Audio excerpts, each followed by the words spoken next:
महाराष्ट्र शासनाच्या आणि सार्वजनिक आरोग्य विभागाच्या वतीनं दिनांक 22 फेब्रुवारी 2026 रोजी राज्यस्तरीय वंदनीय बाळासाहेब ठाकरे आरोग्यरत्न पुरस्कार आणि महाआरोग्य सन्मान 2026 पुरस्कार वितरण सोहळा यशवंतराव चव्हाण सभागृह मुंबई येथे पार पडला। या निवडीसाठी बेड ऑक्युपसी रेशो, आंतररुग्ण विभाग, बाह्य रुग्ण विभाग, मोठ्या शस्त्रक्रिया, लहान शस्त्रक्रिया, स्वाभाविक प्रसूती, सिझेरियन प्रसूती आणि रुग्णालयीन स्वच्छता इत्यादी निकषांचा समावेश होता। ग्रामीण रुग्णालय ट्रॉमा केअर सेंटर महाडमध्ये वरील निकषांमध्ये दर्जेदार आणि लोकाभिमुख कामगिरी केल्यानं वंदनीय बाळासाहेब ठाकरे आरोग्यरत्न पुरस्कार आणि महाआरोग्य सन्मान 2026 साठी निवड करण्यात आली।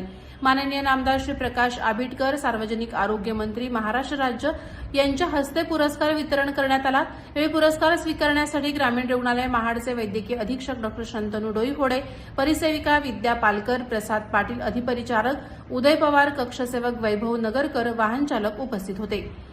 ग्रामीण रुग्णालय महाड, जिल्हा रायगड यांनी सार्वजनिक आरोग्य सेवा, जनजागृती, प्रतिबंधात्मक उपाययोजना आणि गुणवत्तापूर्ण आरोग्य सुविधा प्रदान करण्यात उल्लेखनीय आणि उत्कृष्ट कार्य केले।